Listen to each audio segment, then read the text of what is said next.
Ya, gimana Amira? Hari ini kita membahas mengenai makin belajar ajaran Muhammad, makin dekat untuk meninggalkannya. Gimana? Nggak setuju lah. Enggak setuju? Nggak. Oke. Anda tahu cicak? Iya, Oke. Anda tahu ajaran Muhammad tentang cicak? tahu. Suruh ngapain kalau ketemu cicak? Suruh mati. Suruh matiin. Nah, ketika membunuh cicak, maka mendapatkan 100 pahala, betul? Betul. Betul. Kenapa kalau cicak dibunuh maka mendapatkan pahala? Ya, karena Nabi Muhammad kayak benci sama cicak kayaknya. Benci sama cicak. Kenapa Muhammad yang benci sama cicak, kalian yang melampiaskan kebencian Muhammad? Coba. Ya, mungkin di ajaran kami memang begitu, Bang. Iya, karena kalian ini adalah alat-alatnya Muhammad. Tuhan kalian. Gini, coba ya. Saya akan kasih Anda fakta-fakta tentang kenapa cicak itu harus dibunuh. Menurut Muhammad, cicak dibunuh karena dia membantu dalam meniup api ketika Ibrahim dibakar. Jadi cicak gini dulu. Saya heran, cicak yang dilihat Muhammad ini cicak naga atau bagaimana? Apa jangan-jangan Muhammad pernah ngelihat naga begitu nyembur? Atau naga yang di TikTok itu loh. Oh, nah Muhammad lihat itu cicak tuh, kata kira. Jadi memang sangat kuat diduga memang Muhammad ini memang mengalami gangguan. Ada gangguan memang dia memang. Gitu loh. Sekarang saya tanya. Secara nalar Anda lah, Bang. Anda percaya cicak niup-niup api ketika Ibrahim dibakar? Nggak percaya. Tapi Muhammad ngomong begitu. Ya, kurang tahu juga sih, Bang. Terus kesimpulannya bagaimana? Ya, mungkin bohong aja itu kitabnya itu. Kitabnya yang bohong apa Muhammad yang bohong? Nggak mungkin ada yang nulis kebohongannya mungkin. Oke, sekarang berarti Anda setuju bahwa kitab Sahih Bukhari, Sahih Muslim. Nah ini dia nih, ini cicak yang lihat Muhammad. Oh, itu cicaknya itu, itu cicaknya. Jadi begini, berarti Anda menyimpulkan bahwa kitab Sahih Bukhari, Sahih Muslim itu adalah kitab yang berisi kebohongan, kitab yang berisi fitnah kepada Muhammad.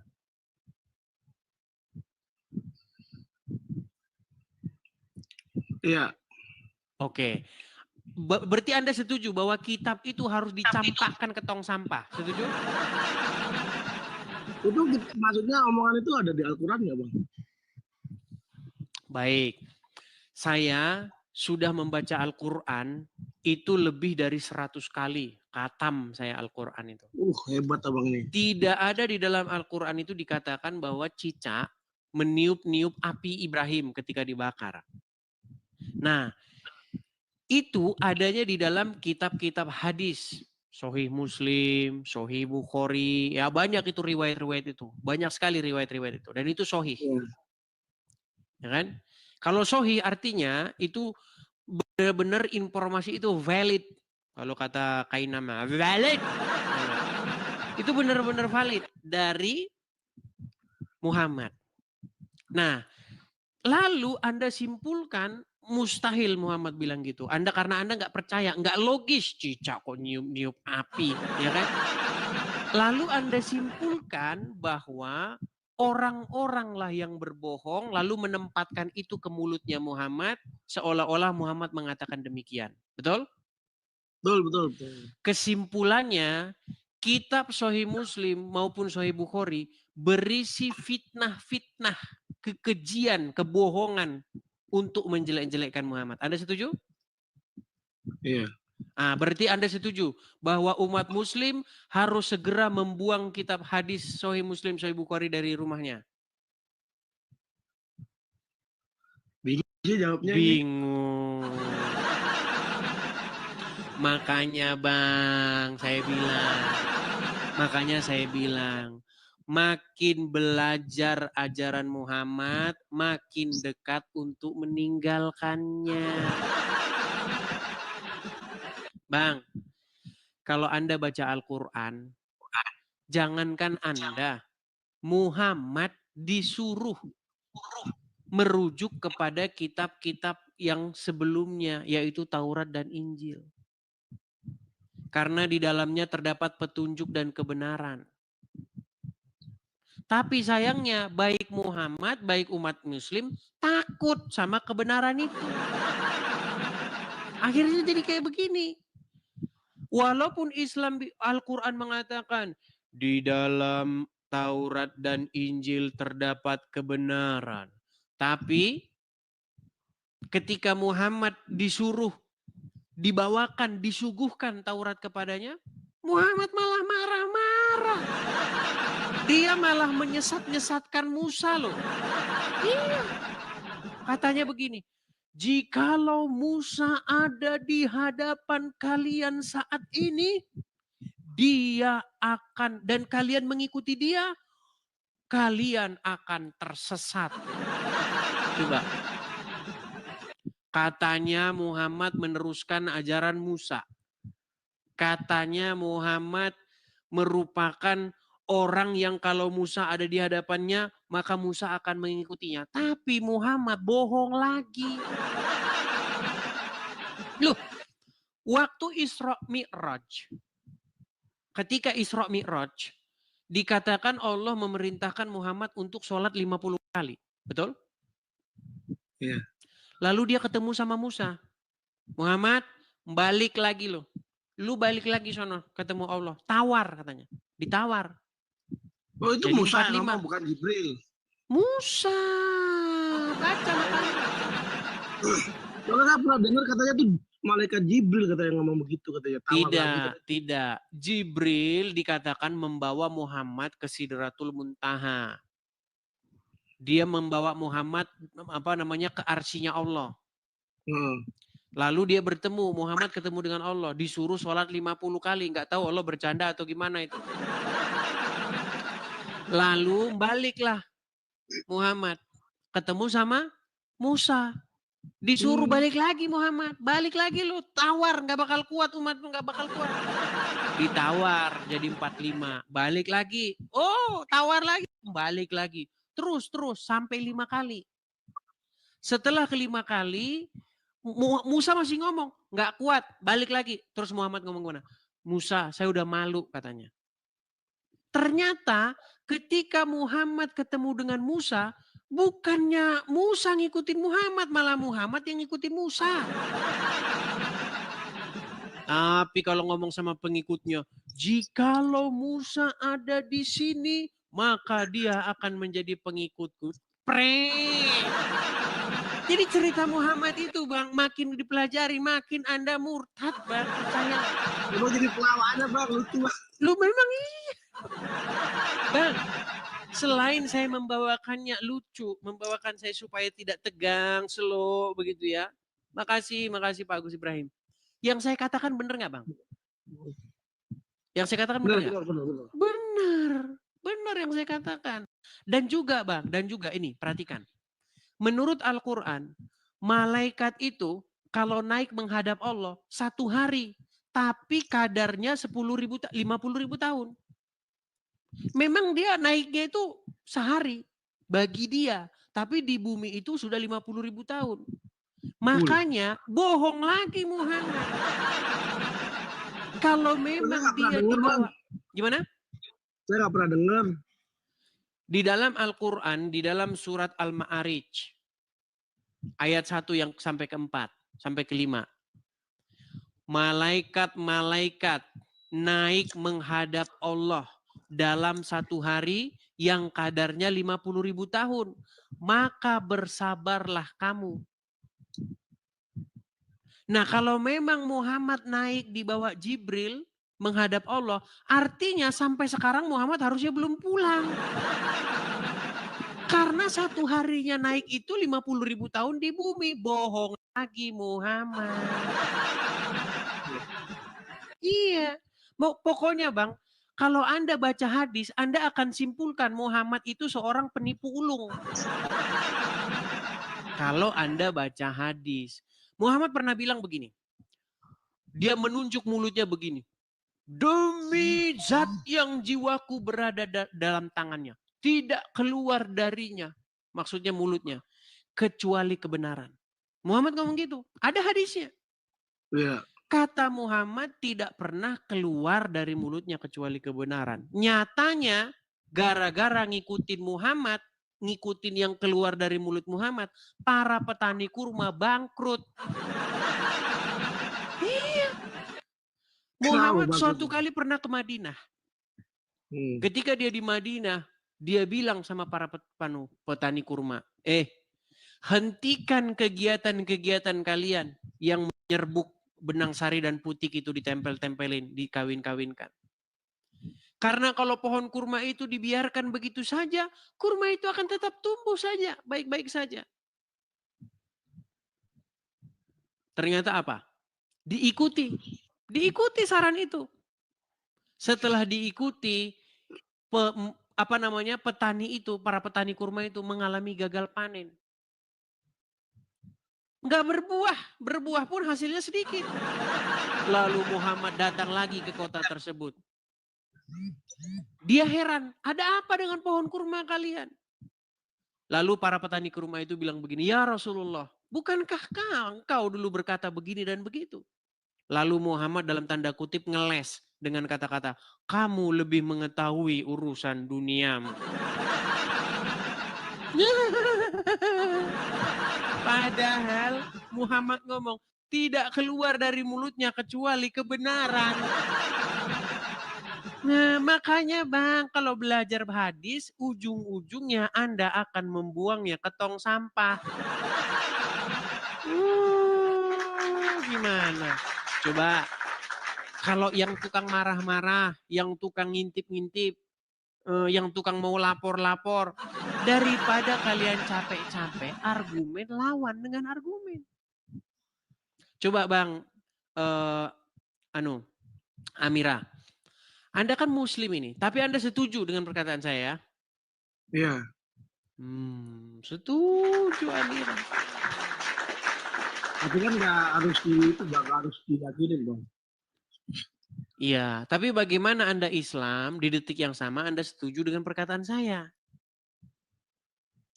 Ya tapi kan nggak harus maksudnya ditelan semua omongan abang kan, nggak harus dipercaya gitu loh. Coba yang bagian mana yang saya bohong? Yang saya anggap ya udahlah, namanya juga manusia ya, nggak mungkin ada benernya kan, gitu aja. Bang. Nggak mungkin sempurna gitu loh. Oke, berarti Anda akui bahwa Muhammad itu berdosa? Ya berdosa karena manusia. Oke, Anda akui bahwa Muhammad seorang penipu juga? Ya saya nggak berani ngomong Bang kalau itu. Nah, Bang, apa definisi menipu? Mengatakan ya, sesuatu yang tidak sebenarnya, betul? Ya mungkin nipunya sedikit Bang, banyak benernya mungkin. Oke, seorang yang mencuri disebut? Maling. Bahasa Indonesianya, seorang yang mencuri disebut pencuri, betul? Iya. Oke, seorang yang menipu disebut? Berdusta. Penipu. Memang bahasa Indonesia saja mereka ini nggak lulus. Berdusta itu kata kerja Bang. Berdusta. Bertani. Bergaul. Aduh, gimana sih Anda ini? Pasti waktu belajar bahasa Indonesia tidur di kelas.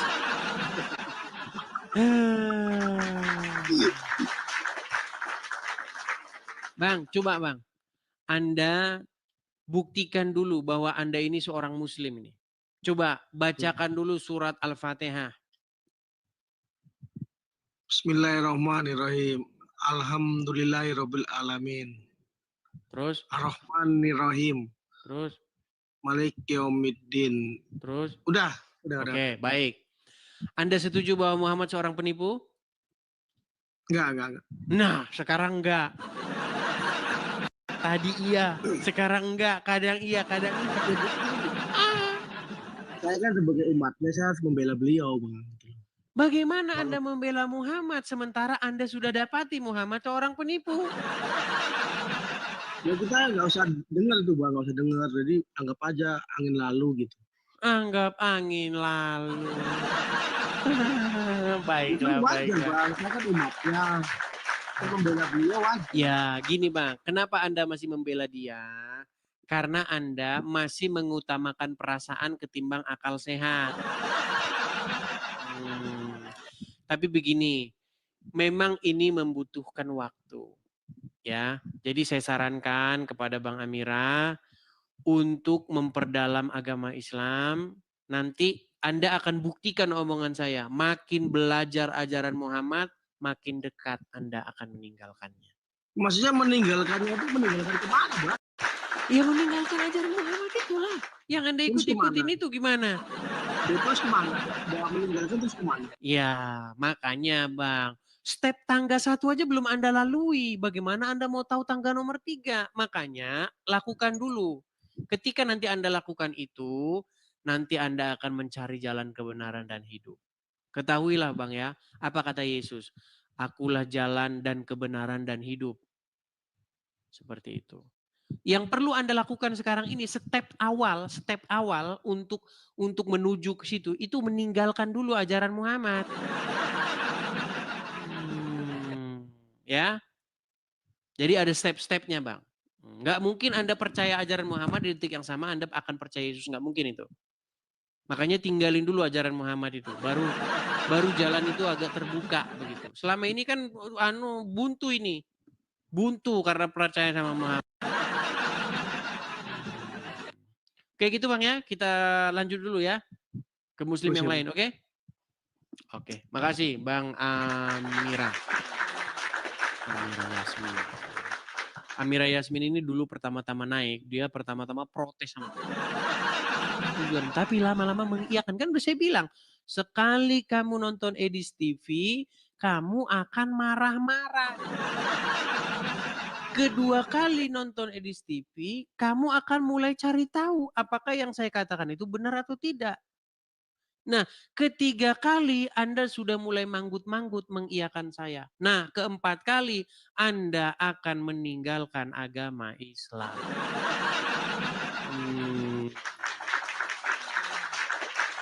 Ayo lanjut lagi ya. Lanjut lagi, kita lanjut lagi. Oke, tapi sebelum lanjut lagi teman-teman ya, sekali lagi kita selingi dengan iklan ya. Kalau saya iklan, Anda juga jangan lama. Ya, gini teman-teman. Teman-teman, kita tahu ya bahwa menjawab orang-orang Islam, menjawab pendebat-pendebat Islam, polemikus-polemikus Islam yang sering mengait-ngaitkan Islam dengan Kristen, mengatakan bahwa Yesus seorang Islam, Muhammad meneruskan ajaran Injil dan Taurat. Menjawab mereka itu beresiko tinggi.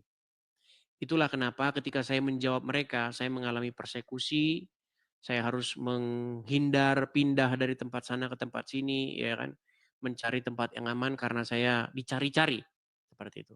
Nah teman-teman, hingga tibalah masanya saya di sini, dan di sini teman-teman saya itu ingin punya tempat untuk berapologet, karena sebelum punya tempat tentu saja pikiran saya tidak tenang, gitu ya. Karena bagaimana teman-teman kalau kita tidak ada tempat yang ini kan kita rasa khawatir pasti ada ya kan.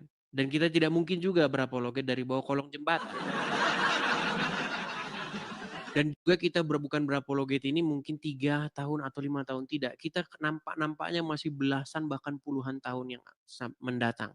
Jadi teman-teman, bagi teman-teman yang ingin mensupport Edis TV, ya teman-teman bisa mensupport saya. Ya teman-teman ya.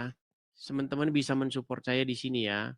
Silakan teman-teman. Bagi yang ingin mensupport saya mengadakan kolekte untuk pendirian rumah apologet. Ini teman-teman, silakan teman-teman tangkap layarnya, screenshot. Jadi kalau teman-teman ingin berkolekte, ya teman-teman punya berkat berlebih, teman-teman bisa berkolekte di sini. Hati-hati ya, pastikan namanya itu harus Edis. Karena kalau kalian ketik, nanti pasti akan muncul nama saya otomatis ya. Nanti akan muncul nama depan saya Edis. Nama selanjutnya ada nama belakang saya ya. Silakan nanti teman-teman. Ya, silakan teman-teman tangkap layar, screenshot. Ya, kita kasih waktu 10 detik. Silakan. Bagi teman-teman juga yang nonton di YouTube, tuh ada tulisan berjalan, teman-teman. Ada juga Zelle ya. Silakan teman-teman bisa mensupport di situ. Oke, kita lanjutkan kembali. Kita lanjutkan kembali. Ya, silakan. Bagi teman-teman yang muslim ingin membantah sih naik ada Asma JD. Asma JD kayaknya baru inbox saya ini Asma JD. Coba. Ya, selamat siang Asma. Ya, selamat siang, sabar. Aku buka. Ya, selamat siang. Oh, Shalom. ini Shalom. Saya lupa ingat. Satu Gini, lagi. sehubungan dengan banyaknya orang yang mengaku yang keluar dari Islam masuk Kristen, saya jadi lupa namanya yang mana, yang Asma yang mana, yang Firna yang mana, saya bingung saya. Oke, saya udah ingat sekarang Asma yang ini orangnya. Saya dengar Iya. kemarin ke Asma mendapatkan persekusi dan ancaman-ancaman. Itu dilaporkan ke MUI. Cuma Dilaporkan aku ke nggak tahu MUI. mana itu. Prosesnya kok aku dilapor. Aku bilang salahku apa ini? Penistaan agama bilangnya. Iya, inilah orang Islam itu. Apakah kemarin itu, Edis, tolong beritahu aku karena aku tidak paham hukum, tapi betul-betul aku tidak ada maksud loh menjelekkan agama Muslim. Nggak ada maksud, tapi memang aku dari berhaji, itu semua kan keberatan mereka aku sebut hajiku. Aku dari berhaji. Naik haji tahun berapa? 2014. 2014 naik haji.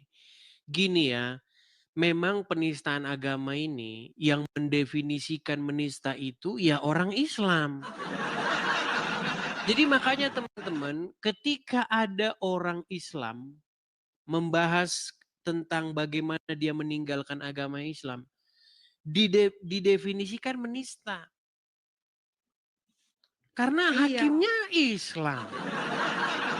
Minta pendapat sama MUI yang Islam juga. Jaksanya Islam. Ya gimana kayak gini bisa ada? Aku sibuk terus WA, aku dituduh ini penistaan agama, disuruh tunggu panggilan. Aku bilang gimana ini? Ya. Aku penistaan kah? Mereka menuduhkan yang bagian diedit, penistaan yang mana? semua yang diedit karena aku sebut aku dari haji, aku dari pesantren, tapi aku bilang itu namanya aku berbagi kesaksian karena di imanku sekarang. Aku tertawa itu karena itu spontan refleks gitu loh, karena aku juga penggemar Edis, terus naik di roomnya aku memberi kesaksianku kalau memang aku pernah berhaji dan maksudnya nggak boleh ya kalau kita bilang mengutarakan kalau tidak percaya lagi keyakinan yang kita dulu, karena pernah kan aku memang di lingkungan Muslim, aku lahir dari sana kan, itu aku utarakan, bukan pernah jadi santri, pernah naik haji, kemudian meninggalkan agama Islam, dulu percaya sama setan tidur di hidung, sekarang nggak percaya. Loh, di mana menistanya? Dia kan hanya berbagi. Karena aku tertawa kemarin, jadi waktu aku di live itu, maksudku aku itu tertawa, maksudnya aku tertawa di diriku sendiri saat dulu aku begitu percaya dengan serius gitu loh. Sekarang itu secara logika nggak percaya lagi. Iya, makanya ini saya bilang teman-teman, memang orang Islam ini teman-teman dari dulu kebiasaannya begitu. Makanya saya bilang agama Islam bertahan itu karena seperti itu. Asma. Aku minta maaf Kak, aku tidak ada maksud Nggak perlu minta maaf, apa nggak ada yang perlu minta maaf. Karena yang Anda katakan itu semua, itu merupakan ekspresi, merupakan hak kamu untuk mengutarakan apa yang pernah kamu alami dalam hidup kamu.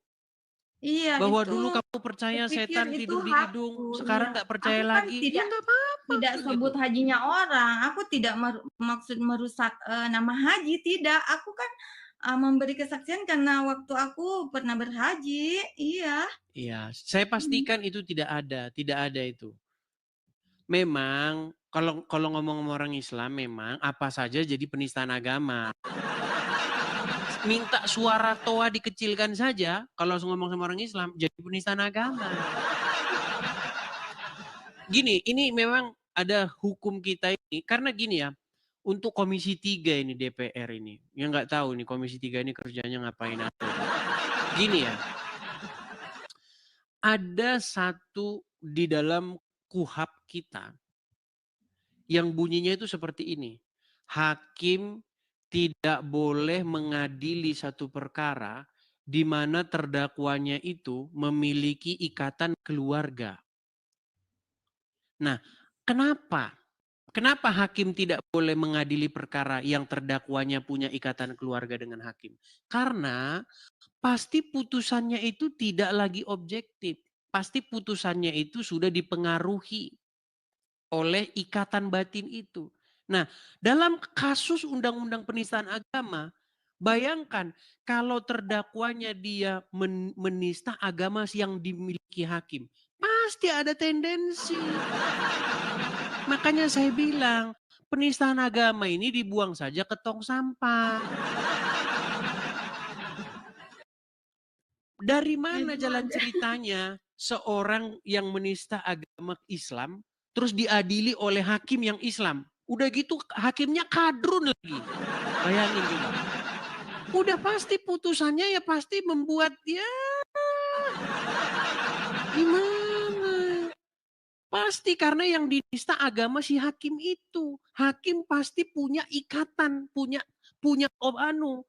ada sesuatu keterkaitan dengan perkara itu. Gitu loh. Iya, kasihan, aku dianggap tersesat, Le. Aku ingin Yang aja nentuin lebih menista belajar di hakimnya, sini. hakimnya ya Islam juga. Gitu loh. Jadi memang seperti itulah. Memang hukum kita ini memang sangat memprihatinkan.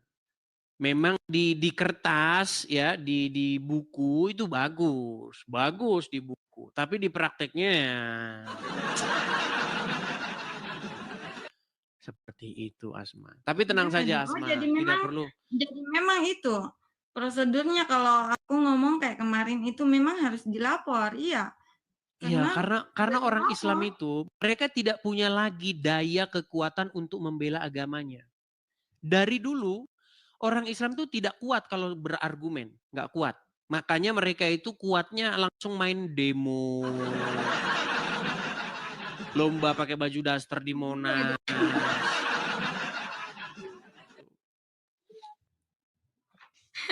Iya. Dan Yesus. Iya, Kalau kamu udah. bercerita tentang bagaimana dahulu kamu muslim, bagaimana dahulu kamu berhaji, bagaimana kamu dulu mempercayai hal-hal yang sekarang telah kamu sadar, maka itu kamu akan tersenyum. Semua orang gitu loh. Coba kita Iya. kadang-kadang menyadari kesalahan kita kan setelah kita lakukan kan. Lalu kita ingat-ingat, kita Nah, senyum. Kita malu iya, aku sendiri dengan tertawa itu kesalahan kita aku kan. iya. Tertawa itu aku tertuju ke Diri sendiri. diri Iya. sendiri karena lo aku dulu percaya hal itu. Iya, gitu. Iya, bukan menertawakan, bukan mempermalukan, bukan aku yang mempermalukan mereka. Iya. Sama dulu waktu kita kecil, kita kan sering disuapin sama ibu kita kan, makan kan. Awas nanti kalau nggak makan nanti datang datang ular ya kan, atau datang apa gitu. Akhirnya kita makan. Karena kita dulu susah makan kan. Setelah kita besar, kita tertawa. Kita teringat betapa dahulu kita lugunya, betapa kita itu dahulu Iya, menjadi orang yang ya seperti itu. Namanya masih anak-anak, nggak tahu apa-apa. Nah, di sini Asma itu, dia telah berpindah. Dan ketika dia pindah, dia menyadari dulu. Dia menertawakan dirinya yang dulu. Bagaimana dan Anda katakan itu menista? namanya Tapi kalau Islam yang karena hakimnya ya bukan tetap cuma aja sebulan menista di nanti. sana,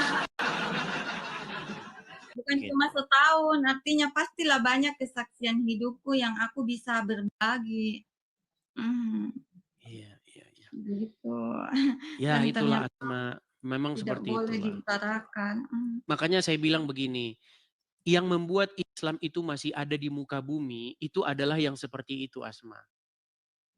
Jadi Islam akan masih berdiri ketika masih ada pemerintah yang memegang pedang untuk membasmi penista agama Islam. Menurut pandangan mereka menista agama Islam.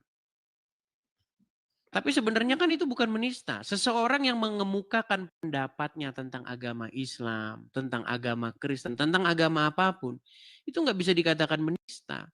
Kecuali dia mengatakan hal yang fitnah. Contoh nih dibilang, Muhammad itu ya kerjanya dia tukang ngumpulin kaleng bekas. Nah itu kalau itu fitnah.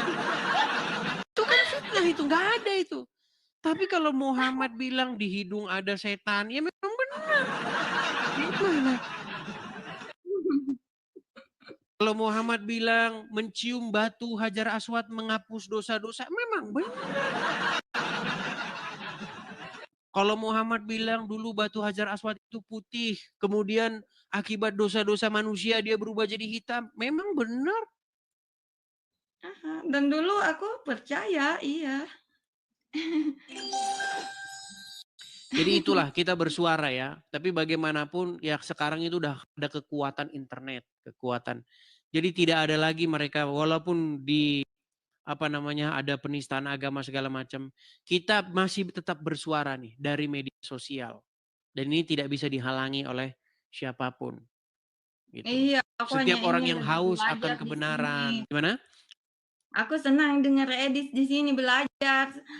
Di saat ada yang disampaikan, aku teringat lagi, oh iya, aku dulu tahu hal itu. Mengingatkan pada peristiwa-peristiwa masa lalu belajar Islam dulu kan? Iya. Kayak tadi waktu aku dengarnya Cicak. Oh iya, dulu waktu aku di sana aku dengar, iya. Cicak, bunuh cicak dapat pahala 100. Memang kan Muhammad ini kan pedagang, jadi ya mirip-mirip dengan dagangan. Kalau gini pahalanya 100, kalau gini pahalanya 70. Kalau rambut wanita kelihatan nanti dibakar 70 tahun. Jangan nanti aku tertawa. Ini tidak ada siaran ulang lagi nanti kan. Jangan ya, nanti aku ditambah. Ini saya kasih tahu Asma. Gini Asma, inilah juga yang saya bilang, ini seperti ya dua sisi mata uang. Gini, di dunia media sosial ini banyak sekali pemburu konten. Jadi para pemburu konten ini, mereka akan mengejar konten-konten terbaru. Karena konten-konten itu menghasilkan iklan. Dan iklan itu menghasilkan uang. Jadi banyak orang yang kita tidak pernah tahu identitasnya, dia tidak pernah bersuara di publik, tetapi dia mengambil konten-konten kita ini dan menguploadnya. Tapi itu pun tidak saya salahkan. Justru dengan bantuan mereka, ini makin menyebar. Cuman ini masalahnya banyak yang orang tidak tahu. Kita yang ada di dalam konten tersebut yang dicari polisi. Sedangkan kita tidak dapat iklannya. Itu saya alami. Dulu sebelum 6 bulan yang lalu, itu video-video saya, konten-konten saya diambil semuanya dengan orang-orang. Ini saja aku kaget. Nanti teman beritahu. Tahu-tahu sudah viral kan? Pulang dari gereja, ada yang posting kamu di Facebook lah, di YouTube. Iya. Ini dicari ini orang. Kok aku dicari? Tapi nggak apa-apa lah, tenang saja Asma. Memang seperti itu dunia media sosial ini ya. Saya saja pemilik konten saya ini, itu saya tidak dapat iklan. Saya baru dapat email dari YouTube, Anda tidak mengaktifkan iklan Anda lebih daripada 6 bulan. Sehingga AdSense Anda dicabut. Udah dicabut AdSense. Seperti itu.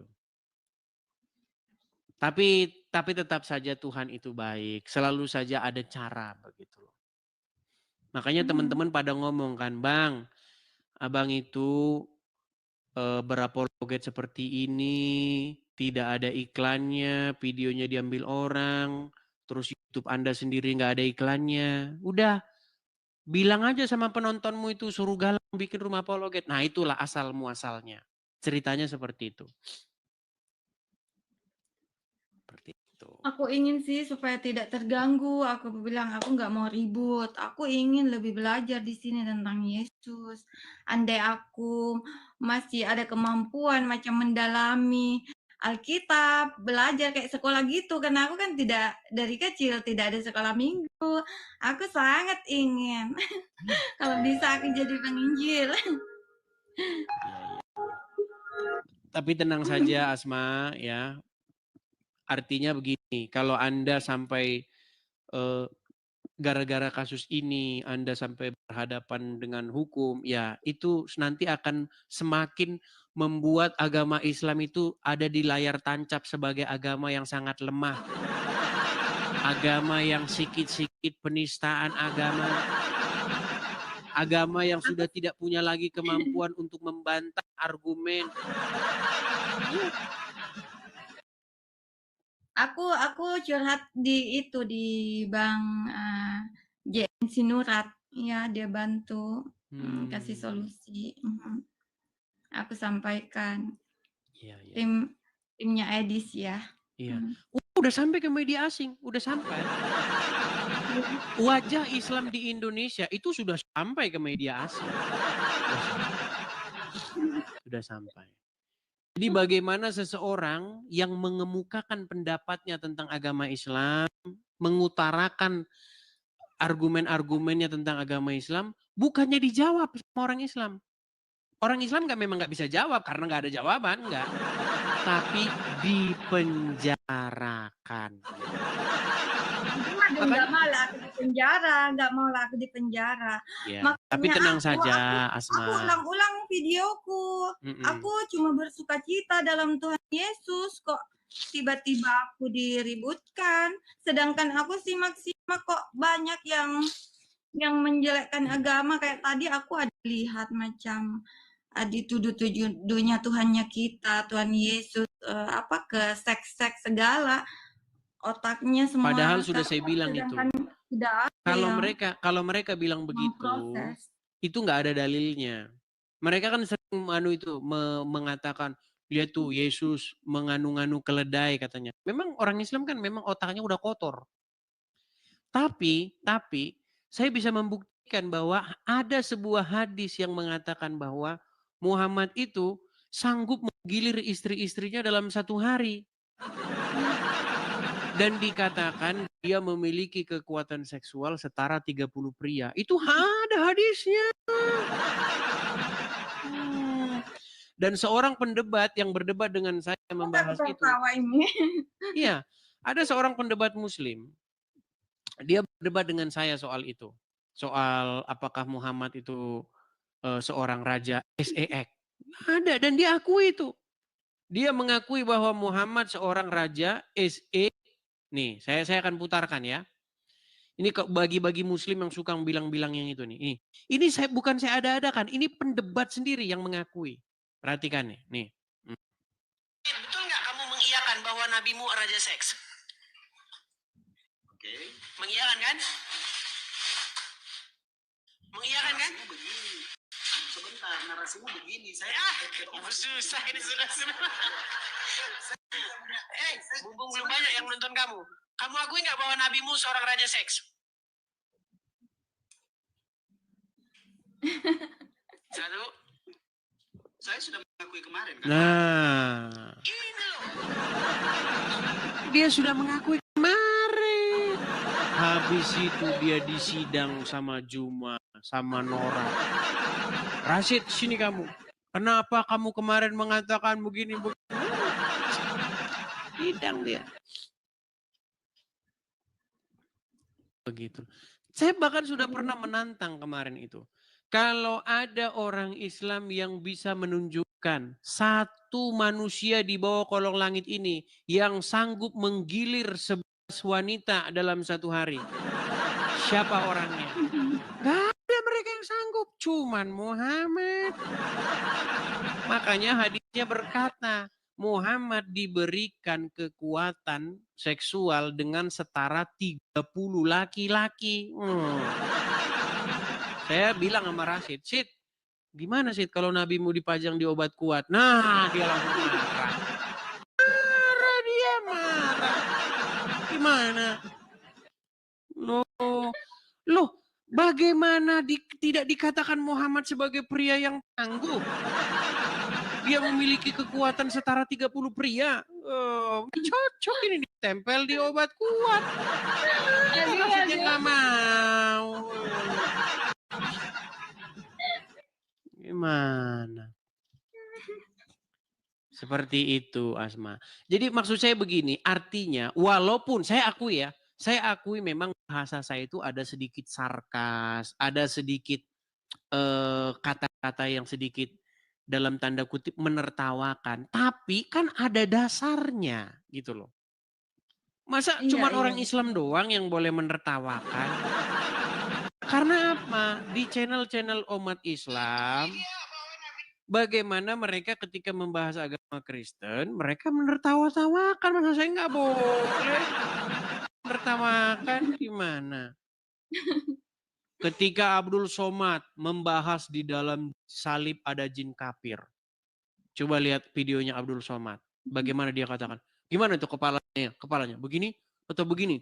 Haleluya. Katanya coba seperti itu. Coba gimana? Walaupun itu tidak ada, tapi mereka kan membuat sebuah hal yang menertawakan. Kalau saya benar-benar serius. Betul kan Muhammad itu pria kuat dalam urusan seksual? Betul diakui. Bagaimana kalau misalnya dibuat obat kuat merek Muhammad? Kan memang terbukti memang Muhammad pria yang kuat dalam hubungan seksual. Gimana sih? Bahkan Muhammad menjanjikan katanya burung pria 70 tahun berdirinya. Makanya saya sarankan, bikinlah pabrik obat kuat dari Arab. Muhammad, gimana sih? Iya. Ya oke. Yang penting aku sudah sampaikan kalau aku tidak ada maksud. Tidak ada maksud. Iya. Jangan aku ingin belajar, jangan dipersulit ini kemana-mana. Ya, tenang saja, tidak mengapa itu, tenang saja. Oke, begitu ya Asma ya. Ya oke, ya makasih banyak. Oke, sama-sama Asma. Saya turunkan ya. Oke, saya turunkan. Ini saya turunkan. Ya, silakan yuk. Silakan yang muslim-muslim. Kalau mau mengajukan permintaan naik, silakan. Ya. Kita kasih naik ada Brida Helen. Oke, Brida Helen. Coba Brida. Ya, Brida Helen.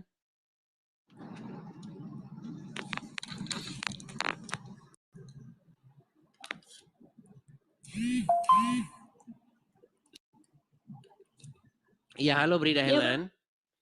Halo. Ya, silakan nyalakan kamera. Oke. Malaysia ke? Malaysia? Saya Indonesia, Bang. Lagi di Malaysia. Oh, Indonesia lagi di Malaysia.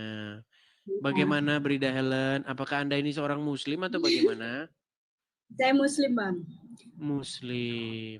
Sampai sekarang masih muslim? Sampai sekarang sudah 2 kali ke gereja. 2 kali ke gereja, saudara-saudara.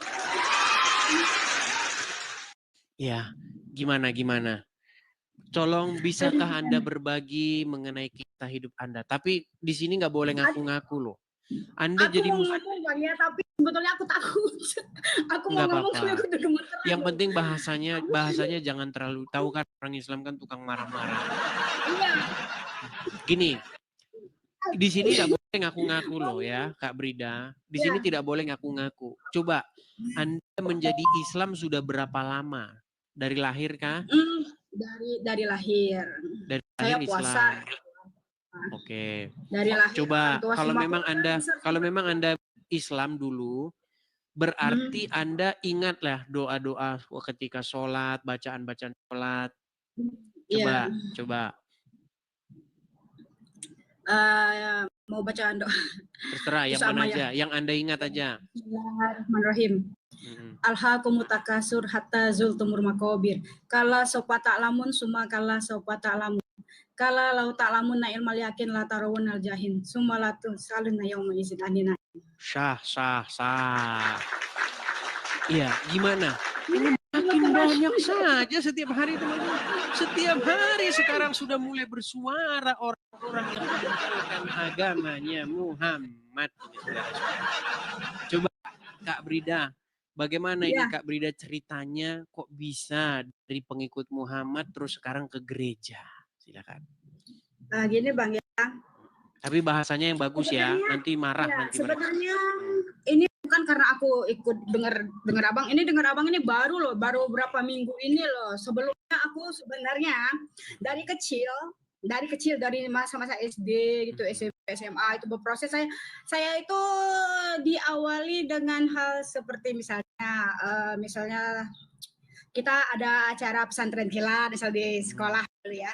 Nah, suka mengundang penceramah dari luar, dari mana-mana lah. Setiap ceramah selalu menjelekkan agama yang selalu fokusnya itu Kristen.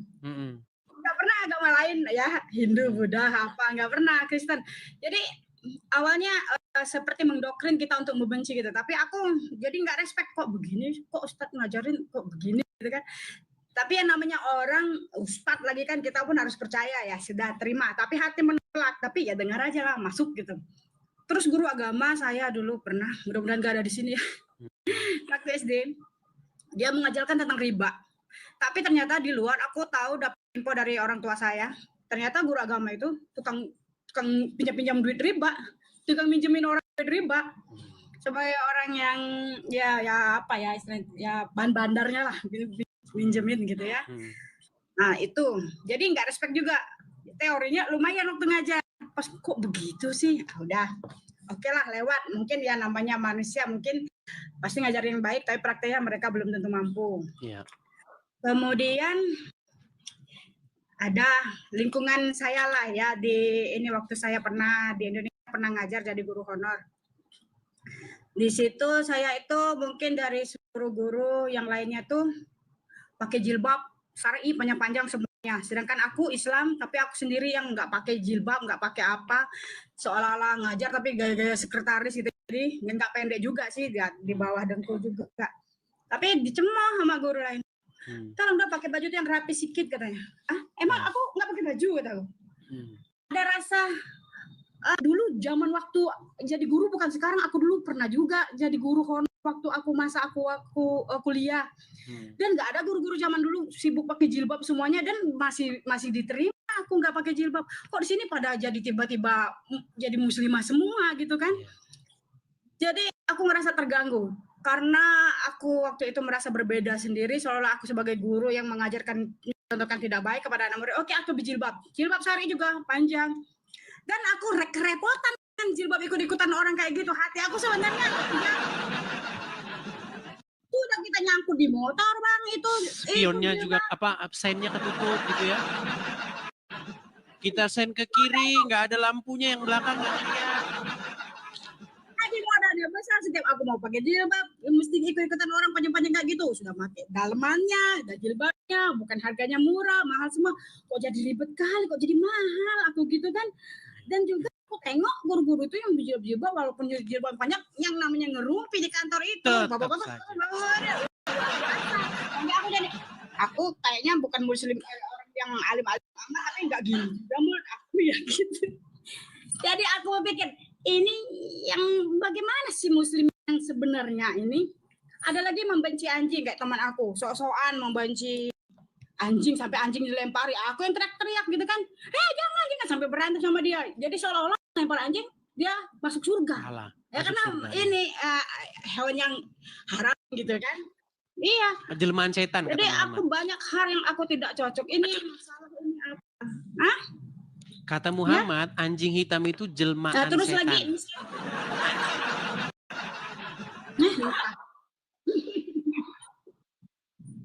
sampai kadang ada kejadian yang masalah. Ada dunia politik dulu, Bapak Gubernur yang didemo oleh satu Indonesia. Anies. Dari orang-orang berbaju putih-putih. Nah, itu Daster. di masjid sampai sudah rumah saya dekat masjid, dikumandangin pula di masjid. Ini semuanya nanti berkumpul kita ke Jakarta mau masalah penistaan agama. Langsung mikir ini masjid buat apa kok tahu nggak masalahnya? Yuk dunia politik kayak apa?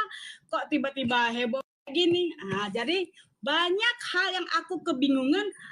Ini agama ngajarin ke arahnya mana sih? Letak kebaikannya itu di mana? Sembahyang, jadi kalau ke sembahyang waktu yang nggak tahu bacaannya ke hati apa enggak, cuma kayak sebuah gerakan-gerakan aja, tapi enggak ke hati menurut aku. Merasa sudah Islam banget gitu, sudah merasa Islam banget. Karena itu kayaknya standar ukurannya. Yang aku tidak sehebat mereka gitu, kayaknya aku nih dipandang sebelah mata. Tapi kayaknya hati aku nggak sekecil kalian. Rasanya nggak berpikir sebelah mata dengan orang beragama berbeda. Lagi dulu Bang, aku pernah posisi di bawah posisi yang sangat di titik terendah. Pernah aku di posisi titik terendah. Dan yang menjatuhkan aku dan memanfaatkan aku yang di titik terendah itu justru orang-orang di sekitar aku yang muslim. Dan yang mengangkat aku waktu itu yang masih menjaga keadaan aku itu justru orang yang non muslim semua. Sampai aku didoakan jarak jauh dengan dengan ya bacaan ini ya umat Kristen lah. Tapi aku terima aja waktu itu, aku terima. Sampai aku bingung, aduh baru aku mau hijrah pakai jilbab syar'i kok aku didoain pakai ini kemana ini? Sampai akhirnya aku nonton Buya Sakur. Nah, Buya Sakur, mataku mulai aku agak terbuka sedikit. Oh, ternyata memang ada keanehan. Ternyata keanehan aku lagi kecil itu bukan karena aku yang pemalas beragama atau aku yang aneh atau memang ternyata ada yang aneh. Cuma aku nggak ngomong ke keluarga. Aku setiap berdebat sama saudara, aku selalu terpojok gitu. Aku selalu terpojok karena dia menang lebih alim lah gitu kan. Jadi aku posisinya ya lebih banyak sakit hati kalau berdebat dengan saudara gitu kan.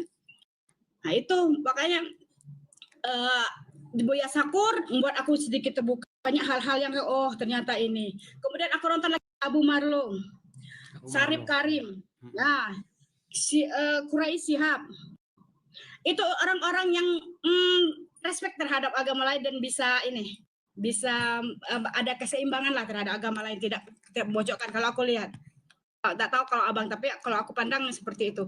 Nah, terus lagi ada lagi ustazah, ada perempuan yang dia bukan ahli sih, dia cukup mempelajari agama Islam, dia berjilbab, ibu itu. Saya lupa namanya siapa. Nah, itu pun dia menjelaskan banyak hal-hal yang sebenarnya di dalam ajaran sendiri agama Islam sendiri banyak menekan gitu. Padahal kenyataannya tidak seperti itu aturan. Kemudian terakhir abang ini sering seliuran di beranda aku, cuma aku nggak peduli dulu apa orang-orang ini debat agama, nggak ada ujungnya nanti mereka ini gitu.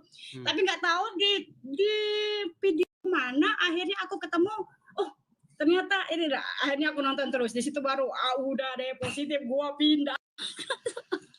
Gua daripada gua rusaknya awet nanti, nggak tahu arahnya kemana. Saya seperti orang yang beragama Islam, tapi gue membenci agama gue sendiri. Bukan membenci, tidak respect terhadap agama gue sendiri. Gimana gitu.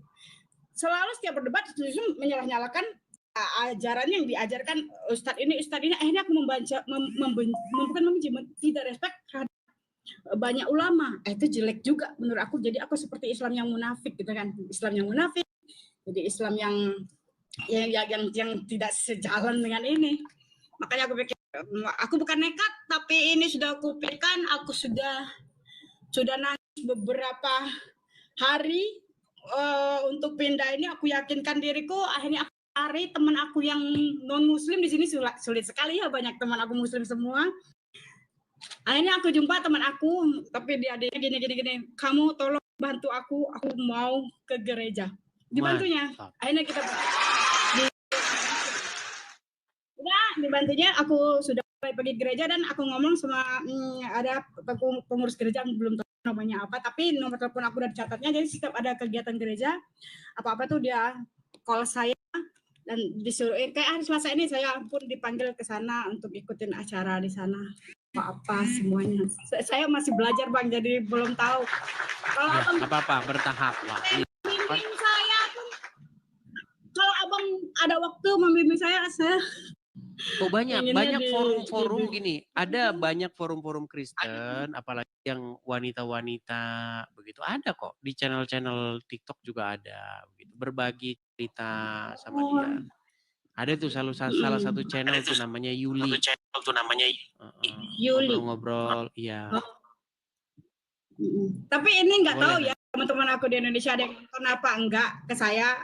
Mungkin kalau ada Di yang nonton juga mungkin antara- kaget. Aku juga Ya, pasti nanti suatu saat keluarga. pasti ada nanti satu saat. Ya, belum cerita sama keluarga dan aku yakin aku tidak mau cerita, biarlah terbuka dengan sendirinya, karena untuk memberitahu juga akan menjadi pertentangan. Toh aku di sini juga hidup sendiri, begitu aku susah pun aku sendiri yang bangkit, diriku terjatuh di titik terendah pun aku bangkit sendiri.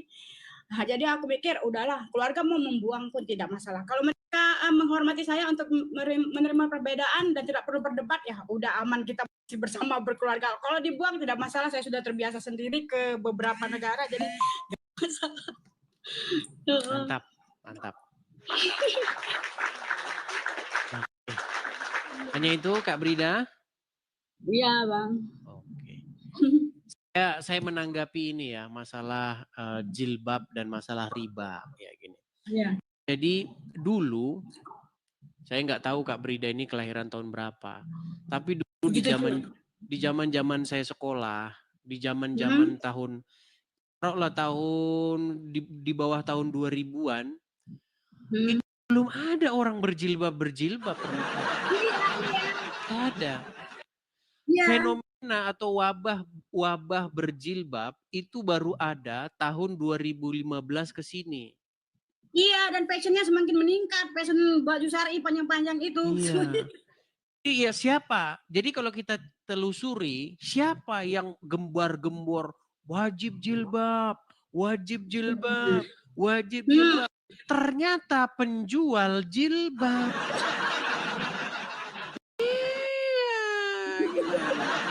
Coba tuh bayangin. Sepeda motor didesain untuk dinaiki dengan kelihatan lampu sennya. Betul nggak? Nah, tapi kalau orang Islam, apalagi jilbab syar'i yang panjang berjuntai-juntai, sampai ketutup spionnya. Makin ketutup spionnya, makin syar'i, makin masuk surga. Iya. Karena makin cepat ketabrak. Gimana? Gimana? Jadi maksud saya begini teman-teman. Kalian pasti pernah lihat ibu-ibu yang pakai jilbab ya sampai panjang-panjang banget begitu, sampai diseret-seret buat ngap juga, buat nyapu lantai. Coba teman-teman mikir. Gini loh. Keimanan seseorang itu tidak dipengaruhi dengan yang namanya pakaian. Gitu loh. Apakah makin panjang jilbabmu makin besar imanmu? Yang ada makin besar jilbabmu, makin panjang jilbabmu, makin terbuka kesempatan kau maling di Alfamart. Nah, berapa banyak kasus ibu-ibu bagaimana mereka nilep tuh, masuk semua ke dalam perutnya, itu makin besar jilbabnya, masuk susu, masuk energen, masuk semua ke perutnya. Itu apakah itu? Coba apa yang dikatakan oleh Yesus di dalam Injil? Coba, janganlah kamu seperti ahli-ahli Taurat dan orang-orang Farisi. Jangan seperti alim ulama itu. Mereka senang berdiri di pinggir-pinggir jalan dengan jubahnya yang berjumbai panjang-panjang. Ya, dengan apa namanya ini? Yang bulat gede-gede itu, yang sebesar pohon kelapa, buah kelapa itu. Kenapa sih seperti itu? Iya. Yang diajarkan Yesus memang bertolak belakang sama sekali. Makanya Tuhan itu tidak melihat baju. Tuhan itu melihat hati kita. Jadi Iya, saya masuk pertama kali di lingkungan gereja juga. Memang lain ya rasanya ya. Saya rasakan di lingkungan. Artinya itu begini, juga. yang penting itu sopan saja. Ya berpakaian sopan. Enggak perlu pakai Anda harus berjunta apa sampai buat ngelap anu gitu. Masuk surga gitu. Kalau bukan seperti itu. Lagian sikap yang agak mengintervensi terus kayak memojokkan itu kan membuat apa ya, kita tuh juga tidak suka digituin. Jadi merasa lu cari kekurangan gue soalnya gue bukan muslim yang baik, kau juga bisa saya protes, tapi aku nggak ada mengkritik orang gitu. Tapi gini ya Kak Brida, sebenarnya sejarah jilbab itu sebenarnya dulu itu seragam, mohon maaf itu seragam BAB. Jadi suatu ketika di dalam riwayat, jadi Umar bin Khattab itu melihat istri-istri Muhammad itu pergi dari tempat BAB. Lalu Umar bin Khattab itu memberikan saran. Wahai Rasulullah, bagaimana kalau istri-istrimu itu dikasih hijab? Akhirnya turunlah ayat jilbab. Jadi ayat jilbab itu adalah ide atau apa namanya kemauan daripada Umar bin Khattab. Belum pernah dengar hadis itu. Situ. Nggak tertarik juga, mau cari-cari juga, saya sudah pusing dengan keadaan real yang di depan mata aja udah bertentangan. Jadi untuk apa aku mau cari-cari? Yang udah didengar aja banyak aku nggak terima. Ya, jadi Umar bin Khattab itu pernah berkata dalam sebuah hadis nih ya. Saya akan tunjukkan. Ini sedikit saja. Kalau Kak Brida kan memang sudah tidak ini ya. Saya katakan untuk menunjukkan kepada penonton yang lain ya Kak Brida ya. Karena penonton yang lain ini kan menganggap saya ini katanya ngada-ngada atau bohong-bohong, ngadi. Nih, saya tunjukkan hadisnya ya. Nih. Dan dikatakan tentang keutamaan khalifah Rasulullah itu yang bernama Abu Bakar. Nah, sebentar ya. Dari Umar bin Khattab ya, sebentar nih. Saya bacakan keutamaan dari Umar ibn Khattab. Ya. Apa di sini keutamaannya? Perhatikan. Dia ini adalah salah satu pencetus ayat jilbab. Jadi idenya Umar. Ya. Ide Umar. Sebentar, saya tunjukkan dulu ya. Sebentar. Nih. Tunjukkan ya hadisnya. Sebentar.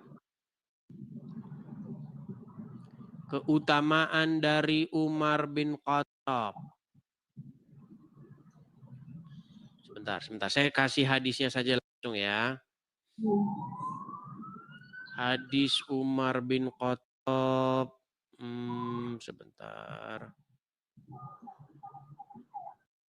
Nah ini. Mengenai hijab ya.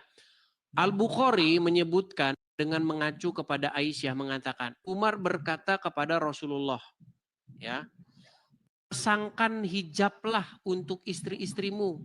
Tetapi Nabi tidak melakukannya. Pertama nggak dilakukan sama Muhammad. Ya. Ketika itu istri-istri Nabi malam-malam pergi ke tempat BAB. Suatu ketika Umar bin Khattab melihat Saudah binti Zam'ah. Sosok perempuan yang ini tinggi. Maka kata Umar, saya mengenal Anda, Saudah. Harapannya supaya memakai hijab. Maka Allah menurunkan ayat hijab. Nih idenya Umar. Jadi idenya Umar diambil oleh Allah. Allah setuju pada ide Umar. Makanya dalam sebuah hadis pernah. ini ide tukang fashion jilbab.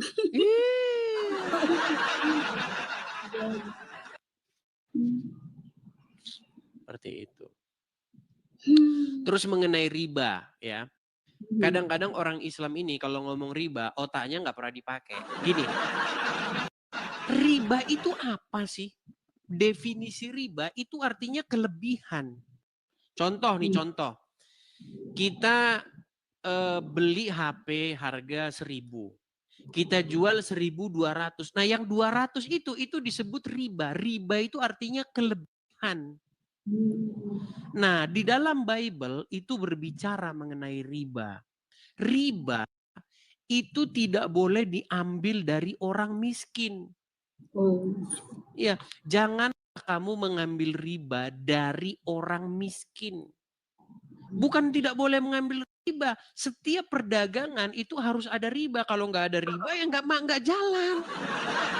Terima kasih aja. Masa memang ucapin terima kasih nggak bisa. Contoh, kamu mau tempat kerja, oke? Kamu diterima jadi terus kamu naik Gojek. Kalau kamu naik Gojek, kamu bayar sekian-sekian. Sementara jelas-jelas kamu perlu motor untuk kamu gerak ke sana ke sini karena pasti tujuan bergerakmu itu nggak cuma tempat kerja, pasti suatu saat kamu pergi ke warung, suatu saat kamu pergi ke sini, pasti kamu perlu yang namanya sepeda motor. Maka ada yang namanya kredit untuk cicilan sepeda motor. Masa nggak ada bunganya? Ya harus ada. Ya. Dari mana jalan ceritanya nggak ada? Harus ada. Makanya sekarang muncullah bank-bank syariah. Ayo ke sini, tidak ada riba. Ngomongnya doang nggak ada riba, ternyata ya sama aja. Tetap aja ada, Piang. Kalau nggak ada untungnya, bank tutup, bangkrut. Gimana? Makanya kadang-kadang Islam itu mencomot sesuatu, tetapi dia mencomotnya tidak lengkap. Akhirnya apa? Akhirnya kacau balau ajaran agama Islam. Saya kasih contoh. Itu masalah riba ya. Bible itu berbicara bahwa jangan kamu mengambil riba dari orang miskin. Jadi kalau orang udah susah, udah punya apa-apa, kamu pinjemin duit, kamu mintain lagi bunga. Itu orang seperti itu yang dikutuk di dalam Bible. Makanya terkutuk orang yang mengambil riba dari orang miskin. Bukan kita nggak boleh ngambil riba, boleh, tetapi kita jangan ngambil dari orang miskin. Nah, orang Islam mengambil ayat itu, jangan mengambil riba titik, akhirnya jadi bencana. Ya, karena sudah haram kalau ngambil riba, tapi malah banyak mengajukan SK mereka ke bank. Nih, Akhirnya muncul bank yang dalam tanda kutip ini anti riba. Nggak ada bank yang nggak ngambil untung, Peang. Bank itu kalau nggak ngambil untung 5 hari lagi dia tutup. Mana Anda itu? Jadi begini, salah satu juga contoh mengenai haram dan halal makan. Sebenarnya nggak ada konsep haram dan halal dalam Bible, tapi mengenai tahor dan tame, ya, yang bersih dan yang kotor. Nah, agama Islam karena dia lihat orang Yahudi nggak makan babi, muncul ayat jangan makan babi. Lupa dia, kecoa juga nggak boleh. Akhirnya umat Islam harus membuat kitab sampingan. Apa itu kitab sampingan? Kitab hadis. Karena gini, karena Muhammad kan ngeliatin orang Yahudi. Diliatinlah orang Yahudi. Orang Yahudi nggak makan babi nih. Wah, berarti muncullah ayat. Jangan kamu makan babi. Nah, dia nggak lihat ternyata bunyinya itu bukan jangan makan babi. Jangan kamu makan binatang yang satu, tidak bermamah biak dan juga tidak berkuku belah. Jadi bukan cuma babi di situ. Ternyata onta juga masuk. Gitu loh. Ternyata Muhammad makan onta. Makanya saya bilang akibat nyolong. Tapi nyolongnya cuman separuh. Jadi kayak gitu. Akhirnya tikus boleh nggak dimakan? Bingung. Kecoa boleh nggak dimakan? Bingung. Akhirnya dibuatlah kitab sampingan. Kitab di luar Al-Quran. Oh, hewan yang bertaring nggak boleh dimakan. Kenapa? Allah lupa itu nulis di Quran bahwa hewan yang bertaring nggak boleh dimakan.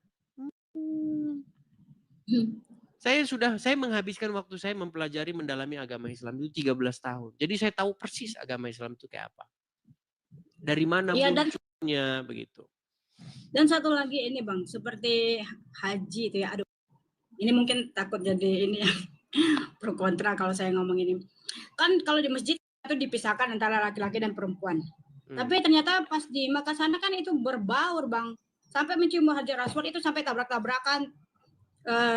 Apa ya, dempet-dempetan gitu.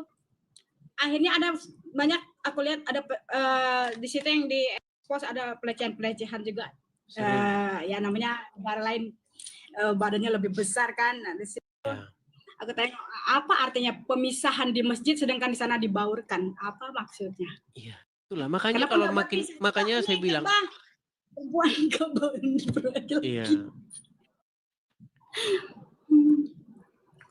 Jadi makanya saya bilang ketika kita menggunakan akal kita, nalar sehat kita, itu pasti orang itu tidak akan lama untuk mengambil keputusan untuk meninggalkan agama Islam. Nih ya, saya akan bukakan mengenai masalah haji ya. Nih, saya akan bacakan bencana haji itu bencana yang terjadi terus-menerus. Saya akan tunjukkan bagaimana tragedi haji ya. Nih, kalau dalam Al-Quran dikatakan bahwa surat Al-Baqarah ayat 125 dijadikannya tempat itu tempat yang aman. Menurut Al-Quran. Tapi ternyata tempat itu malah tempat bencana haji itu adalah ritual keagamaan Islam yang paling banyak memakan korban jiwa. Perhatikan. Nih ya. Saya akan bacakan ini daftar riwayat ya. Daftar riwayat bagaimana bencana-bencana haji yang terjadi. Nih. 2 Juli 1990. Sebuah desak-desakan di sebuah terowongan pejalan kaki. Terowongan Al-Ma'asim. Yang terbentang dari Mekah menuju Mina.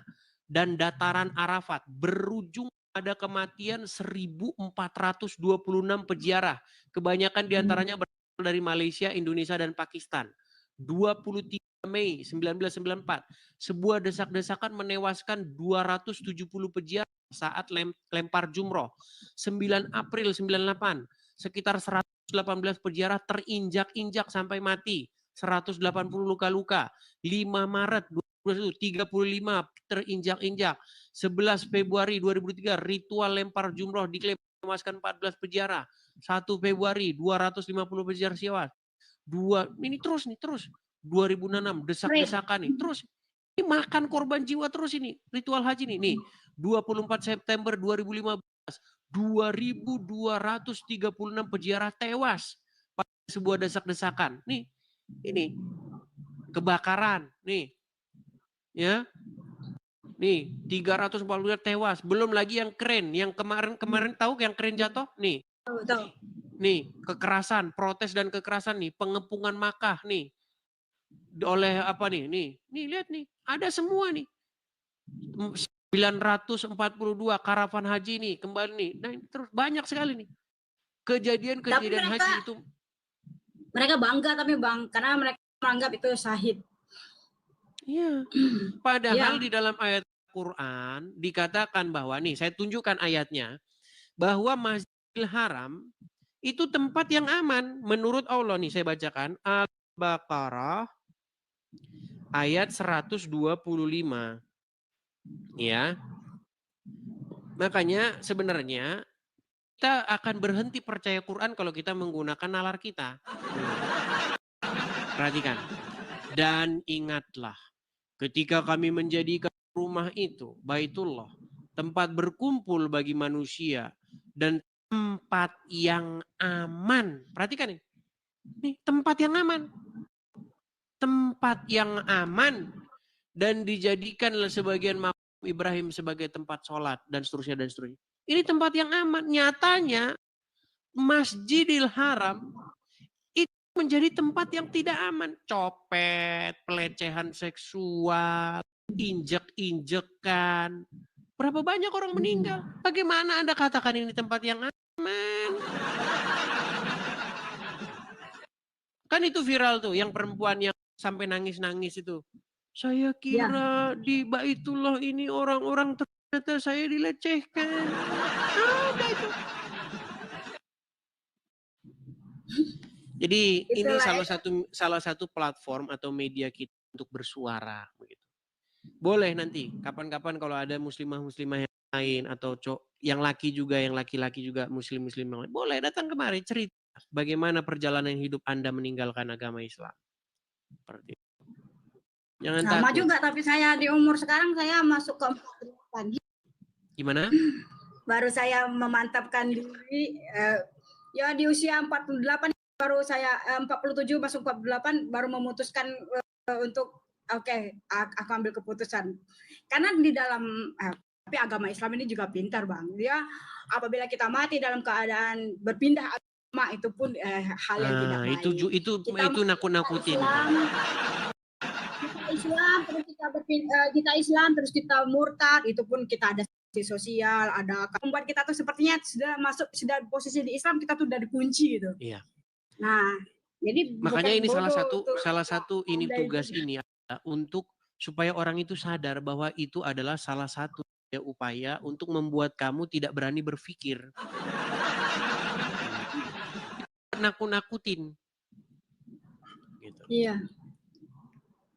Banyak hal sih yang aku tuh bertolak belakang sampai aku ambil kesimpulan mau dibawa kemana arahnya aku beragama ini. Apa karena berpuasa, sholat. Saya tengok ada teman saya ngedrak banget setiap malam ngedrak minum. Tapi dia rajin sholat orang juga. Orang Islam obatnya itu belum habis dia sembahyang. Iya, memang itu. Makanya tidak ada satu kajian ilmiah yang membuktikan bahwa jika Anda menggerak-gerakkan tangan Anda begini dan begitu, kemudian Anda membuat tingkah laku Anda itu jadi baik, itu tidak membuktikan apa-apa. Makanya di dalam ajaran agama Islam itu mementingkan yang namanya ritual gerakan-gerakan badan. Kalau nggak gini atau begini, nanti nggak sah, sholatnya batal. Ditanya juga Islam, kenapa begini tangannya? Nggak tahu. Coba tanya orang Islam, kenapa tangannya begini? Pasti nanti dijawab, oh itu karena tauhid. Ngarang bebas. Kenapa tangannya begini? Oh itu artinya melemparkan beban ke belakang. Ngarang bebas. Ngarang bebas semuanya. Gitu. Ya saya lihat memang teorinya bagus-bagus, tapi prakteknya banyak yang tidak mau sih karena sebatas dia omong ada aja ajaran itu aku tengok. Coba ya Kak Brida. Ada teman-temanku sendiri juga. Kak Brida, bayangin enggak bisa juga mengikuti seperti ajaran nggak bisa. Tidak boleh saya kasih contoh misalnya. Dia kayaknya delay teman-teman. Saya kasih contoh misalnya begini. Ketika ada 2 orang Islam, satu kaya, satu bukan orang kaya. Nah, yang bukan orang kaya ini, taruhlah misalnya dia seorang kuli bangunan kah, atau tukang becak kah, atau penjual mie ayam lah misalnya. Bayangin dia baru buka taruhlah jam 3 sore. Di situ orang sudah ngantri mau beli dagangannya. Disuruh sholat. Pelanggan kabur, pindah tempat lain. Maghrib giliran orang lapar, ditinggalin jualannya. Lu mau jualan apa mau nunjukin kalau lu lagi sholat? Gue kesini mau beli nasi goreng, lu tunjuk sedang sholat. Saya udah lapar keroncongan mau makan nasi goreng. Ternyata ditulis Lagi sholat, sedang sholat. Pergilah gue pindah ke tempat lain. Pindah ke tempat lain. Karena apa? Karena di tempat lain udah sedia, udah dimasakin tempat, suruh nungguin dia sholat. Emangnya saya datang ke sana mau lihat pengumuman kalau dia lagi sholat? Kan kagak, saya ke sana mau makan karena saya sudah lapar, sudah keroncongan. Nah, itu kan yang miskin. Bayangin yang kaya. Orang kaya mah sholat juga sampai jidatnya hitam gak masalah karena dia sudah kaya. Makanya saya simpulkan, yang bisa menjalankan agama Islam, siapa kuat sholat 5 waktu? Jujur, kau jujur aja, di dalam hati kalian para penonton ini kau kuat. Dikit-dikit jam 5 bunyi, sholat, ini sholat. Yang ada mengganggu coy, mengganggu. Kuat bang, tapi cuma 7 waktu aja semuanya gitu. Jadi kayak ada itu ada videonya. Sholat gesit kan? Sholat gesit ada. Sholat gesit 30 detik. Selesai. Tapi itu sebenarnya bertentangan dengan omongan Muhammad sendiri. Ada salah satu hadis. Hadisnya itu berbunyi begini, bayangkan ya. Tidak ada satu amalan yang dia itu tidak bisa dihapuskan bahkan dengan sholat, dengan kerja dengan sholat sekalipun nih. Amalan, nih saya tunjukkan ya.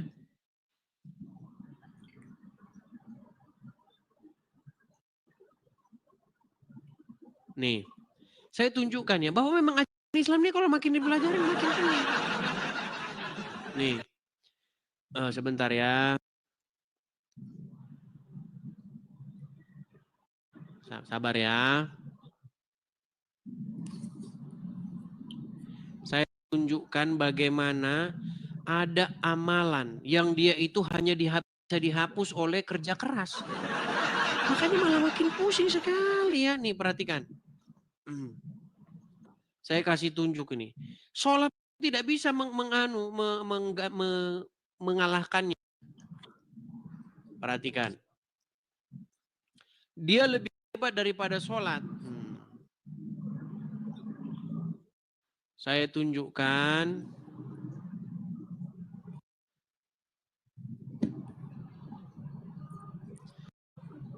Amalan, sebentar ya, sabar teman-teman ya. Ini kalau kita harus cari ini.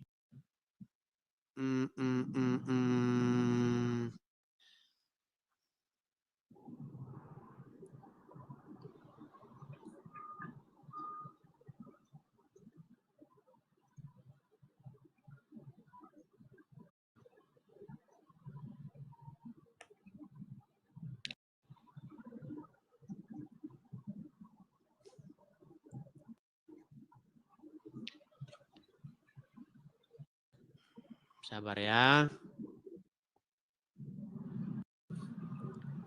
Pokoknya itu ada hadisnya yang berbunyi seperti itu. Bagaimana bahkan itu tidak bisa dihapuskan oleh sholat sekalipun. Tetapi hanya bisa dihapuskan dengan cara kerja keras. Sampai berkeringat. Ada itu, kalian cari sendiri. Makanya heran ini. Loh, justru kalau kamu baca hadis, justru kamu harus lebih mengutamakan kerja ketimbang sholat. Tapi di hadis lain mengatakan, barang siapa yang tidak meninggalkan pekerjaannya karena sholat malah masuk neraka. Jadi makin dipelajari, makin pening kepala saya. Ada hadisnya. Saya belum bisa nunjukkan hadisnya. Karena kata kuncinya saya... Nah? Kalau di agama Kristen itu ada nggak yang misalnya bacaan ini sampai 7.000 kali kamu akan mendapatkan ini. Kalau kamu baca ini akan dapat rezeki tiba-tiba. Itu aku pernah ikutin bang, sampai capek sendiri saya sampai berapa lama, berbulan-bulan saya bang. Nggak ada tuh, ujung-ujungnya saya bilang ya kalau mau duitnya kerja keras lah, nggak ada bacaan ini duduk-duduk habis waktu aku baca. Jadi dalam Bible itu jelas, carilah maka kamu akan mendapatkan, ketuklah maka pintu akan dibukakan, gitu. Baca habis waktu di situ aku kerja jadinya dong.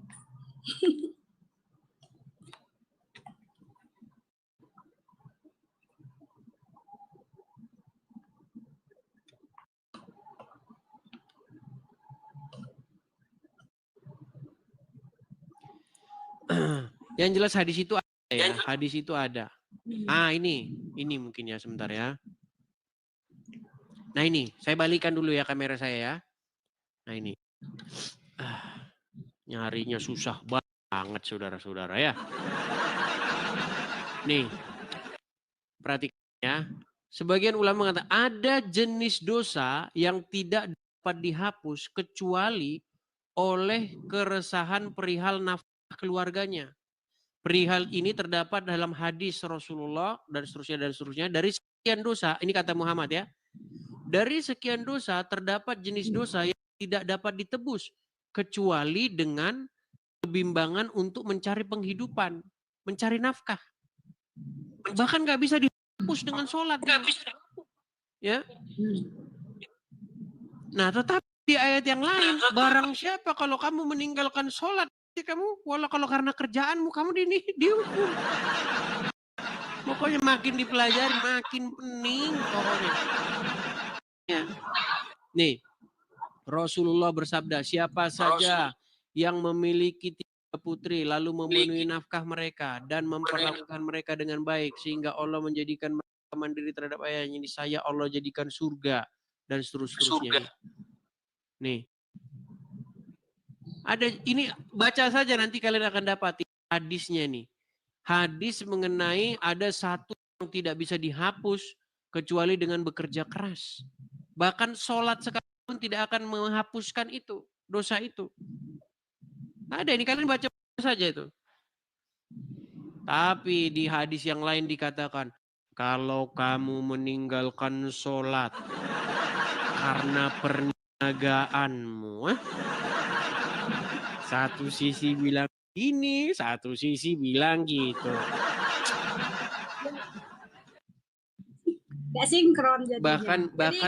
Bahkan kalau tidak sholat Jumat 3 kali, tapir. Ya. Tapir. Ini ada Ustadz bilang, misalnya kamu dari kecil berapa tahun itu kamu nggak sholat. Jadi begitu kamu sudah tobat, yang kamu nggak sholat umur berapa sampai umur berapa itu semua harus dibayar. Langsung aku ngitung, wah berapa banyak. Jadi aku harus bayar mati pun aku karena kan Muhammad kan dulu pedagang. Mati pun gua nggak lunas juga itu, jadi mikir wah. Tapi bayangin ya, kalau menurut Muhammad orang masuk surga atau tidak itu kan ditimbang pahalanya. Nanti lebih beratan mana? Apakah dia lebih banyak melakukan dosa apa lebih banyak melakukan kebaikan, kan gitu. Kalau misalnya lebih berat dosanya, maka dia masuk neraka. Kalau lebih banyak kebaikannya, berarti dia masuk surga. Tapi ajarannya itu bertentangan dengan ajaran Muhammad juga. Bagaimana masuk surga itu ternyata karena rahmat Allah, bukan karena perbuatan. Pokoknya kalau makin dipelajari, makin dekat. Enggak, sesama ulama juga Bang, banyak pertentangan juga. Jadi kita pun ulama ini bilang, jangan dengar ini begitu. Ini juga gitu. Jadi mana ini ulama yang mau di... Nih, saya bacakan hadisnya ya. Kalau umat muslim, tapi memang itu ajaran Muhammad juga itu. Ditimbang nanti lebih berat pahala mana gitu. Tapi ajaran Muhammad bertentangan dengan ajaran Muhammad. Bayangkan, ajaran Muhammad bertentangan dengan ajaran Muhammad. Nih, tunjukkan ya. Lihat nih. Apa dikatakan di sini? Tidak ada amalan seorang pun yang bisa memasukkannya ke dalam surga dan menyelamatkannya dari neraka. Tidak juga denganku. Ini Muhammad yang ngomong. Nih, dalam hadis Jabir bin Abdillah dan seterusnya. Rasulullah atau Nabi bersabda, tidak ada amalan seorang pun yang memasukkannya ke dalam surga dan menyelamatkannya dari neraka. Tidak juga denganku, kecuali dengan rahmat Allah. Ternyata yang bikin orang masuk surga adalah rahmat Allah. Bukan karena amalannya. Tapi di hadis-hadis lain, barang siapa yang memberikan ini masuk surga.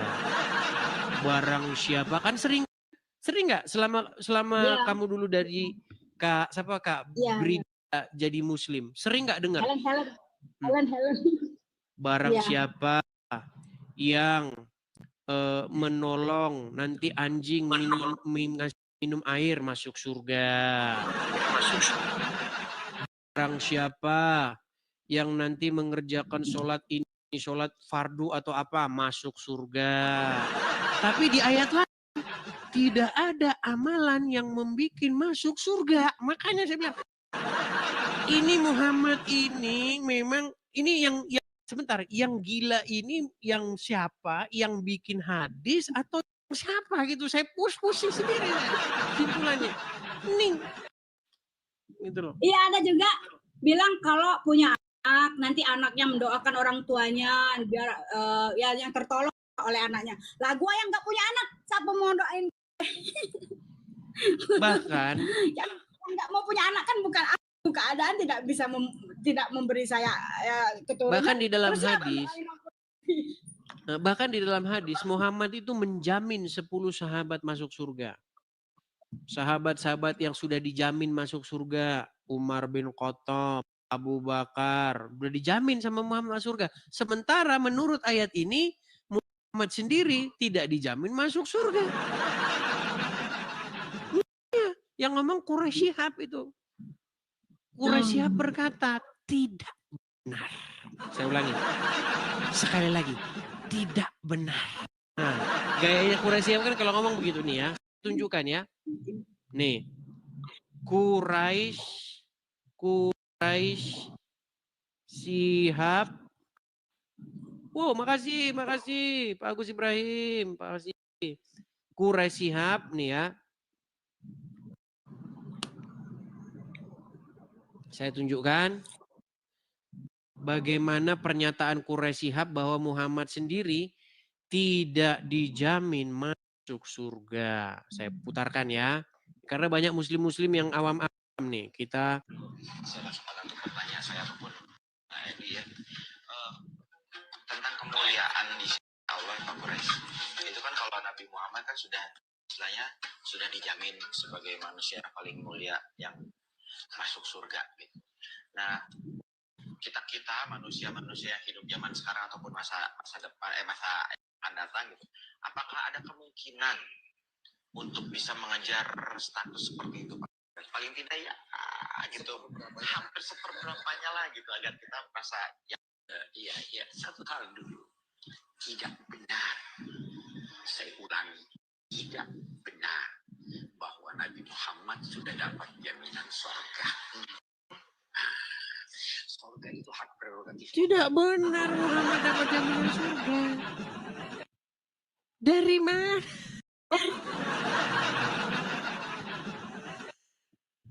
Karena Muhammad sendiri mengatakan dalam hadis tidak ada amalan yang memasukkan seseorang ke dalam surga. Di hadis yang lain Muhammad mengatakan barang siapa mengerjakan ini, mengerjakan itu, masuk surga. Ada loh hadisnya. Nih, saya putarkan lagi ya. Apa yang bikin masuk surga secara kilat nih? Nih ya. Amalan ya. Saya tuh kasih tunjuk ya. Bagaimana amalan yang memasukkan orang ke dalam surga nih. Perhatikan. Man qala la ilaha illallah Muhammadur Rasulullah dakhalal jannah. Siapa yang mengucapkan la ilaha illallah Muhammadur Rasulullah dakhalal jannah. Semua umat Muhammad sallallahu alaihi wasallam masuk surga. Dia mengatakan, datang sahabat bertanya, wa in zana wa in salah. Bagaimana kalau dia berzina? Bagaimana kalau dia mencuri? Kata Nabi, wa in zana wa in sarah. Dia berzina, dia mencuri, tetap masuk surga. Coba, di satu sisi Muhammad berkata, tidak ada amalan yang membuat orang masuk surga. Tapi besok pagi Muhammad ngomong, barang siapa mengucapkan syahadat masuk surga walaupun berzina, walaupun mencuri. Kayak saya bilang, kamu kalau jadi murid Muhammad, pasti kamu besok nggak masuk sekolah lagi. Gimana? Satu ngomong begini, satu ngomong begitu. Gimana? Apa yang mau dipercaya? Saya dari Muhammad. Oh.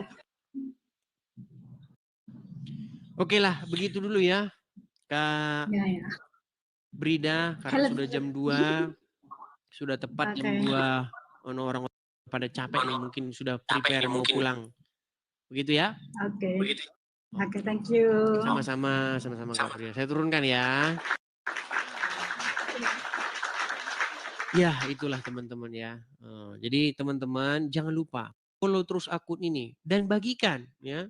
Kalau ada yang inbox saya, Bang, saya punya adik, Bang, saya punya ini, mereka ini. Suruh nonton acara ini kalau mereka mau mualaf. Nonton Edis TV. Bila perlu nobar. Nah, kalau orang Islam ngomong, gara-gara Edis TV banyak mualaf. Bilang sama mereka, kalau begitu puterin video Edis TV di masjid.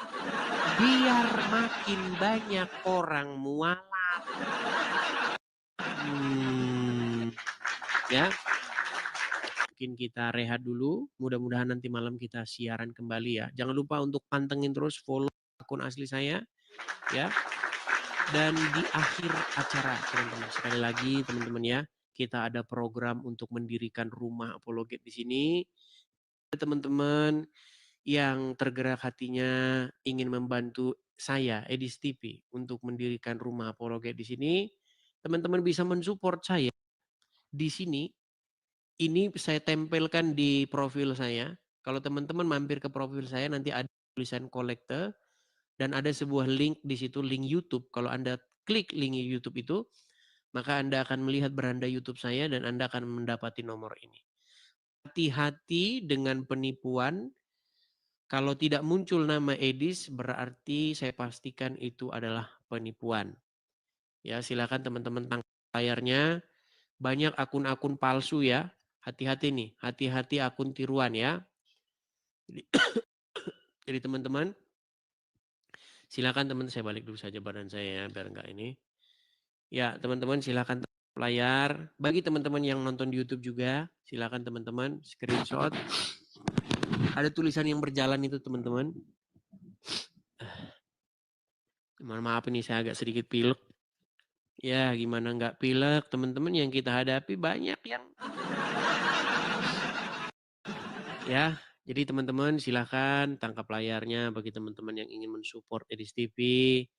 Di YouTube juga ada tulisan berjalan tuh teman-teman ya. Ada juga apa namanya Zelle juga bagi teman-teman yang di US.